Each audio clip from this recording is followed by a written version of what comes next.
અને ત્યાર પછીની કથા એવી આવે છે, સુખદેવજી મહારાજ કહે છે, રાજન પછી બ્રહ્માદિક દેવો દ્વારિકામાં આવ્યા છે, ભગવાનની પાસે જઈ અને સ્તુતિ કરી છે. હે પ્રભુ, પૂર્વે આપને અમે સ્તુતિ કરી અને પૃથ્વીનો ભાર ઉતારવા માટે અમે જ આપને પ્રાર્થના કરી હતી. પ્રભુ, પૃથ્વીનો ભાર આપ હવે ઉતારી અને હવે આપ 100 વર્ષનું આયુષ્ય આપનું પૂર્ણ થયું છે.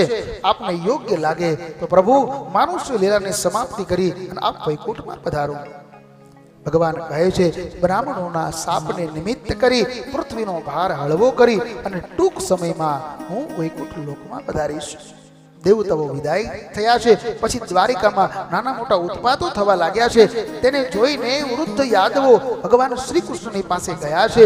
ભગવાન શ્રી કૃષ્ણએ કહ્યું છે કે આપણા બાળકોએ ઋષિ મુનિઓનો અપરાધ કર્યો છે અને એને લઈ અને આ નાના મોટા ઉત્પાતો થાય છે. હવે કમસે કમ પ્રવાસમાં જઈ અને એનું પ્રાયશ્ચિત કરો. પ્રવાસમાં જવા માટે બધા તૈયાર થયા છે. રથ જોડ્યા છે, ગાડાઓ જોડ્યા છે. અને એ વખતે ઉદ્ધવજી એ ભગવાનને કહે, હે યોગેશ્વર, તમે તમારા ધામમાં જવા ઈચ્છો છો આવું મને લાગે છે, અને તમે તમારા ધામમાં જવા ઈચ્છતા હોય તો મને પણ તમે સાથે લઈ જજો.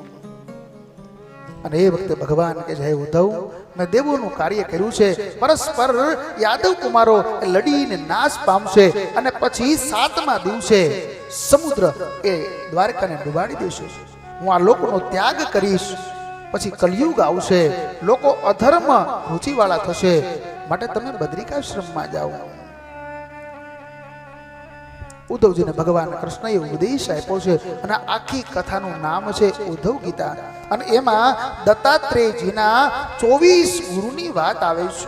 પૃથ્વી, વાયુ, આકાશ, જળ, અગ્નિ, ચંદ્ર, સૂર્ય, હોલો, અજગર, સમુદ્ર, પતંગ, મધમાખી, હાથી, મધ ઉતારનારો, પારધી, હરિણી, માછલું, ભીંગલા, વેશ્યા, ટીટોડી, નાની દીકરી, બાણ બનાવનાર સર્પ, કરોળિયો અને ભ્રમરો, આ 24 પાસેથી કંઈક ને કંઈક દત્તાત્રેયજીએ એમાંથી મેળવ્યું છે. એ 24 ગુરુ કર્યા છે. હે રાજન, પછી ભગવાને ઉદ્ધવજીને દેહના સંબંધથી આત્માની સંસ્કૃતિ તથા ભક્તિના લક્ષણો બતાવ્યા છે. અને ત્યાર પછીના અધ્યાયોમાં સત્સંગનું મહત્વ બતાવ્યું છે, ભક્તિનું મહત્વ બતાવ્યું છે તથા ધ્યાન યોગનું મહત્વ બતાવ્યું છે. એ ઉદ્ધવ, મને પ્રાપ્ત કરનાર સાધક એને સિદ્ધિઓ આડી આવે છે.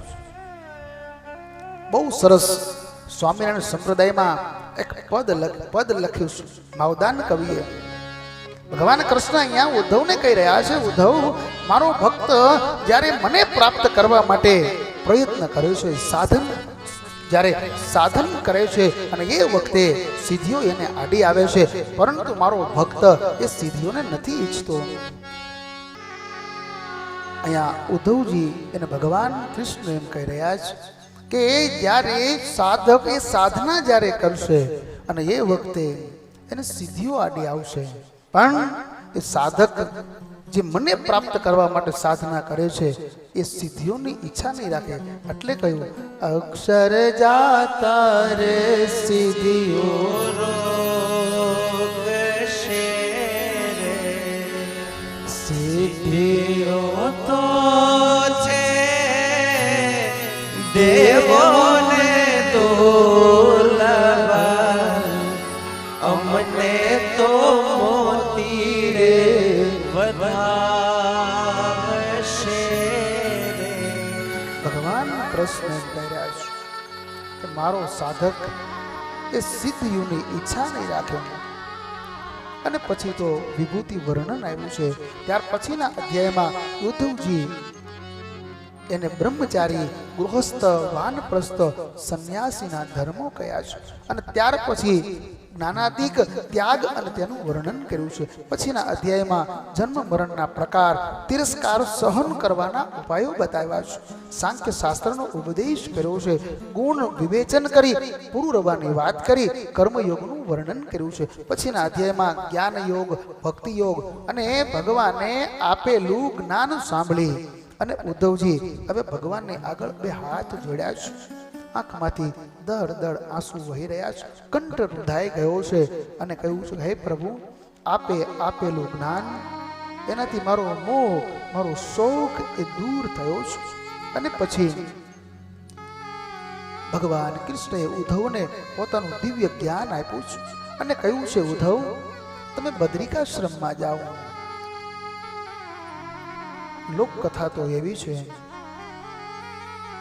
ઉદ્ધવજીએ કહ્યું છે, પ્રભુ હું તમારા વગર નહીં રહી શકું. ભગવાન કૃષ્ણએ કહ્યું છે, ઉદ્ધવ તમારું રહેવું જરૂરી છે, તમારું જીવવું જરૂરી છે. તમે પણ જો મારી સાથે ધામ ગમન કરીશો તો મેં આપેલું દિવ્ય જ્ઞાન એ લુપ્ત થશે. અને માટે ઉદ્ધવ તમે બદ્રિકાશ્રમમાં જાઓ અને એટલે ઋષિઓનો શાપ એ તમને અસર નહીં કરે, એ શાપથી તમે બચી શકશો. અને અહીંથી સ્વામિનારાયણ સંપ્રદાય એનું જોડાણ થાય છે. ઉદ્ધવજીની આંખમાં આંસુ છે. ભગવાને કહ્યું છે કે પછીથી તમારે આ ભાગવત ધર્મનો ઉપદેશ લોકોને આપવાનો છે. અવલંબન માટે ભગવાન કૃષ્ણએ પોતાની પાદુકા આપી છે અને ઉદ્ધવજી બદ્રિકાશ્રમમાં ગયા છે. અને હવે અહીંથી સ્વામિનારાયણ સંપ્રદાય એની શરૂઆત થાય છે. બદ્રિકાશ્રમમાં નર નારાયણ ઋષિ બિરાજમાન છે, ધર્મદેવ છે, ભક્તિ માતા છે અને ઉદ્ધવજી ત્યાં બિરાજમાન છે. અને એ સમયે ભારતની યાત્રા કરી અને ઋષિ મુનિઓ બદ્રિકાશ્રમમાં આવ્યા છે. નરનારાયણ ઋષિ બેઠા છે. એ ઋષિઓને પૂછે છે કે ભારતની પ્રજા સુખી તો છે ને?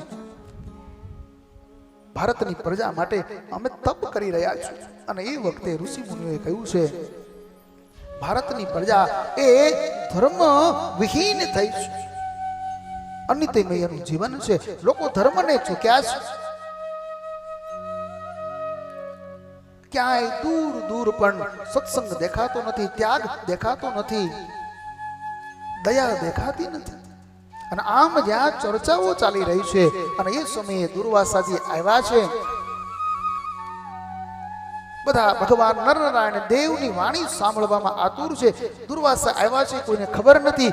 દુર્વાસાને એમ થયું કે મારું અપમાન થઈ રહ્યું છે અને દુર્વાસાએ શાપ આપ્યો છે કે હું ક્યારનો અહીંયા આવીને ઊભો છું અને છતાંય મને કોઈ આવો એમ કહેતું નથી, મને આસન આપતું નથી. માટે જાઓ, તમને શાપ આપું છું કે મૃત્યુ લોકમાં માનવ બની અને અસુરો થકી તમે પીડાને પામો. અને બધાએ જોયું તો દુર્વાસાનો ક્રોધ હજી શાંત નથી થયો. બધા દુર્વાસાની પાસે ગયા છે, ક્ષમા માંગી છે. ઋષિરાજ, અપરાધ પ્રમાણે સજા હોય તો સહનીય બને. અમે નિરપરાધી છીએ, અમને ખબર નથી કે તમે આવ્યા છે. અમે જાણી જોઈને તમારો અપરાધ નથી કર્યો અને અજાણતા થયેલા અપરાધનો આટલો મોટો દંડ ન હોય. અને દુર્વાસા ઋષિ કહી રહ્યા છે કે હું અંગીરા નથી કે શાપ આપ્યા પછી હું તમારી ઉપર અનુગ્રહ કરું. ધર્મદેવ ભક્તિ માતા આવ્યા છે, પ્રાર્થના કરી છે. અને પછી દુર્વાસાએ કહ્યું છે કે મારો શાપે મિથ્યા તો નહીં થાય, પણ જાઓ, તમારા ઉપર એટલો અનુગ્રહ કરું છું કે આ શાપમાં નર અને નારાયણ પણ આવ્યા છે, એ પણ મનુષ્ય જન્મ લેશે અને અસુરોના દુઃખથી, અસુરોની પીડાથી તમને મુક્ત કરશે, ધર્મનું ફરી સ્થાપન કરશે. અને વિક્રમ સંવંત 1795 શ્રાવણ સુદ 8મ એટલે કૃષ્ણ જન્માષ્ટમીના પવિત્ર દિવસે પ્રાતઃ કાળે આજ ઉદ્ધવજી એ બ્રાહ્મણને ત્યાં અજય અને સુમતિ દ્વારા એનો જન્મ થયો છે. નામ એનું રામ પાડ્યું છે. અને પછી એ રામ એ વેદોનું અધ્યયન કરવા માટે ઘરને છોડ્યું છે. ઘર છોડી અને એ સાધુ થયા છે અને દીક્ષા લીધા પછી એનું નામ એ રામાનંદ સ્વામી પડ્યું છે.